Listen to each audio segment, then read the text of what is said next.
Vamos con este otro examen del COU, curso de orientación universitaria del año 91-92. Y evidentemente, bueno, ya sabéis que he encontrado toda una serie de ejercicios de ese año en una carpeta de mi padre. También fue profesor de dibujo técnico como yo. Y me resulta interesante ver el nivel tan alto que había por aquel entonces en lo que hoy en día es segundo de bachillerato, entonces llamado COU. Este examen se dedica expresamente a las curvas cónicas y, como no puede ser de otro modo, el examen tiene 3 ejercicios, un ejercicio para cada curva cónica. Pero no es como hoy, que los ejercicios quedan reducidos a dibujar la curva cónica y como mucho hacer la tangente y la normal. Los ejercicios son bastante más complicados. En este caso nos piden dibujar una elipse conociendo los siguientes datos: una tangente, otra tangente, un foco y la dimensión c. Bueno, vamos a ver. En las elipses, el eje mayor se suele nombrar como 2a, el eje menor como 2b y la distancia focal, la distancia entre los dos focos, se suele poner como 2c. Luego entonces yo entiendo que esto de aquí sería la mitad de la distancia focal. Si nosotros nos hacemos un esquema de lo que estamos buscando, tendremos que la elipse con las dos tangentes, digamos que sea algo parecido a esto: el eje mayor, el eje menor y los focos. Bueno, sabemos varias cosas ahí. Primera cosa, si este es el foco y este es el otro foco, el simétrico del foco queda aquí, y si yo trazo este simétrico del foco, si este es el F1, ese será el simétrico. Si yo lo uno con el otro foco, que será el foco 2, este será el punto de tangencia. Y si yo trazo el simétrico, llamémosla este F' segunda sub 1, y hago lo propio, también me va a dar el otro punto de tangencia. Y además, si yo pincho el compás en el centro, todos esos simétricos de los focos que podría trazar con las infinitas tangentes va a estar en la circunferencia principal.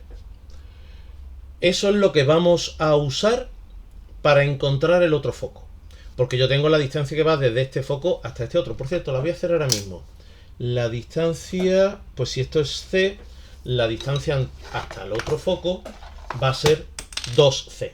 La distancia va a ser esta.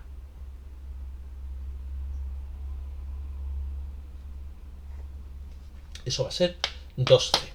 Y ahora veremos cómo podemos nosotros darle forma a esto. Para empezar,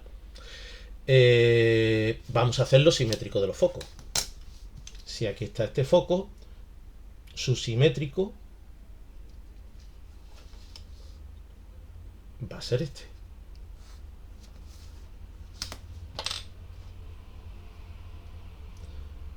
Hoy por hoy todos los ejercicios están hechos, todos los exámenes están hechos utilizando ordenador, bien sea el GeoGebra, Inkscape, AutoCAD, y me llama mucho la atención estos ejercicios presentados a mano. Aquí mi padre se cogió un rotulador y con ese rotulador hizo en un folio, hizo en el folio el dibujo para poder fotocopiarlo y de ese modo tener el examen. Bien, pues ya tengo el simétrico de los focos. Y ahora, si por estos dos focos va a pasar la circunferencia, principal, la mediatriz de estos dos va a apuntar, no va a coincidir con la dirección del eje mayor de la elipse, pero sí va a apuntar hacia el otro foco. Perdón, estoy diciendo circunferencia principal, pero va a ser la circunferencia focal. Ahora sí esto me convence más. Estaba yo un poquito despistado, ¿vale? Entonces, ¿qué es lo que voy a hacer? Unir los dos focos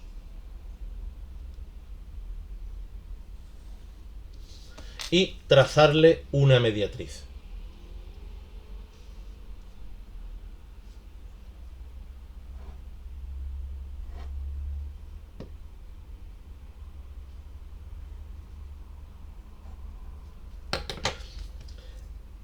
Esta mediatriz que le he hecho a lo simétrico del foco, ya os digo que va a apuntar en algún punto de esta línea, se encontrará el otro foco. ¿En qué punto? Ahí es donde está la gracia. Eso es lo que tenemos que ver ahora. Y ahí es donde está la utilidad de la distancia focal. Porque yo aquí tengo esta medida, la medida de la distancia focal, que pinchando en el foco me va a dar la posición del otro foco. Llamémosle a este F2 y a este F1. Y esta línea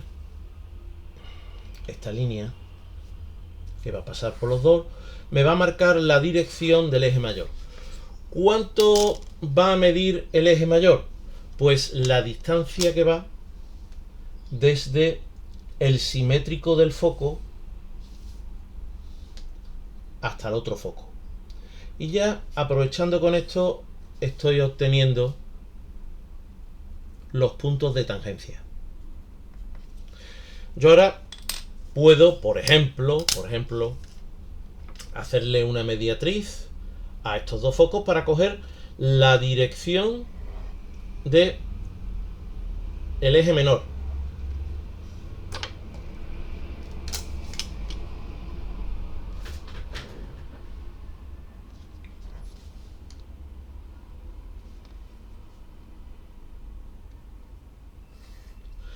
Este es el punto medio. Ahí ha habido un pequeño fallito, ¿eh?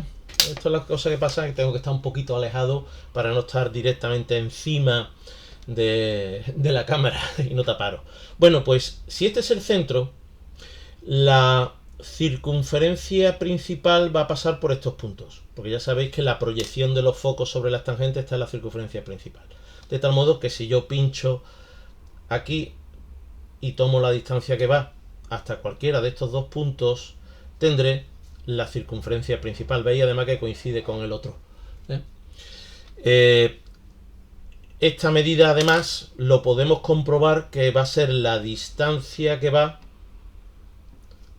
igual a esta otra distancia.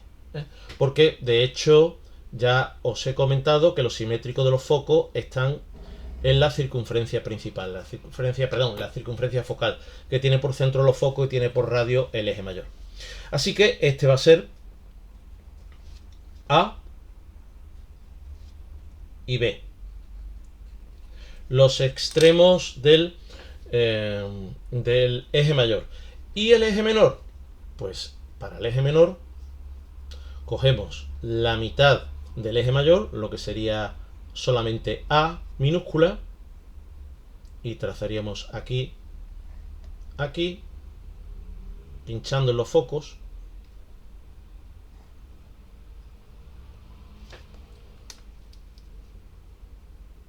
mitad del eje mayor, pinchando en los focos. Aquí ha habido una cosa que no me ha gustado, sí, a lo mejor una pequeña imprecisión, y de este modo tendría yo aquí y aquí los extremos C, D del eje menor. Ya con estos datos no hay ningún problema para obtener la elipse. De hecho, lo vamos a hacer empleando el método de la tarjeta.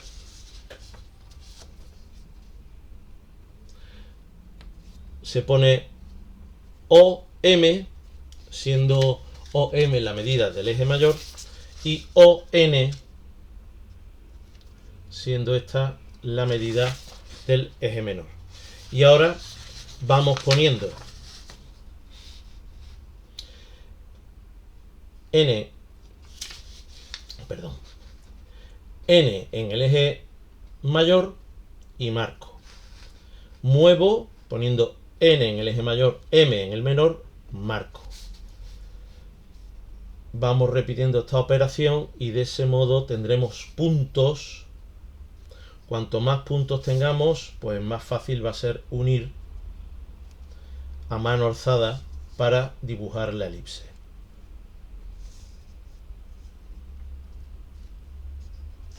Veis que llega casi a tocar la tangente. No la toca porque la tangencia se produce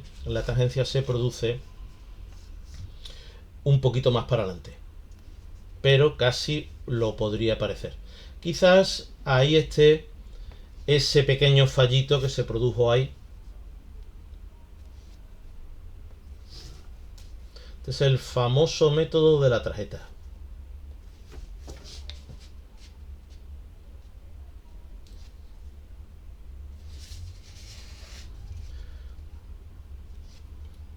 En un ejercicio que implica tanto conocimiento técnico sobre la elipse, casi mejor saltarnos un método como pueda ser la construcción por puntos o por afinidad de la elipse, porque ya suficiente embrollo hemos hecho en el papel. Y en este examen suficiente hemos demostrado. De todos modos, si vais a hacer algún examen que implique la construcción de elipses y vais a usar el método de la tarjeta para la construcción de la elipse, pues no está de más preguntarle al examinador si le parece bien que empleemos este método. Porque lo que tiene este método es que no nos deja rastro de la construcción. Por otra parte, tiene de bueno que podemos, si vemos zonas en las que ha quedado demasiado vacío, siempre podremos añadir más puntos, volver hacia atrás y añadir más puntos.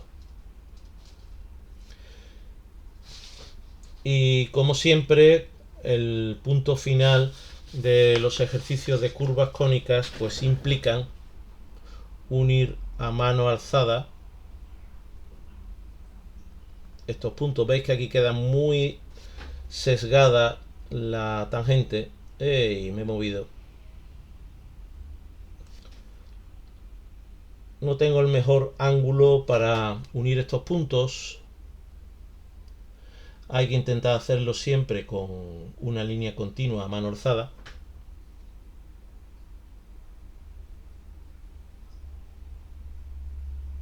Y este sería el final del ejercicio, siendo estos dos los dos puntos de tangencia. Muy bien, pues en siguientes vídeos os mostraré más ejercicios. Y tengo muchas ganas de hacer porque este tiene dos opciones. Según esta recta R, me falta el enunciado y no tengo claro si la R se refiere a directriz o se refiere a la tangente en el vértice de la parábola. Sea una cosa o sea otra, tiene una construcción diferente, pero las dos son muy interesantes para conocer todos los detalles sobre las curvas cónicas y las parábolas más específicamente. Espero que esto haya sido de utilidad para vosotros, si os interesa el dibujo técnico o si os estáis preparando oposiciones, EBAU, lo que sea necesario, ¿vale? Muy bien, pues aquí lo dejamos.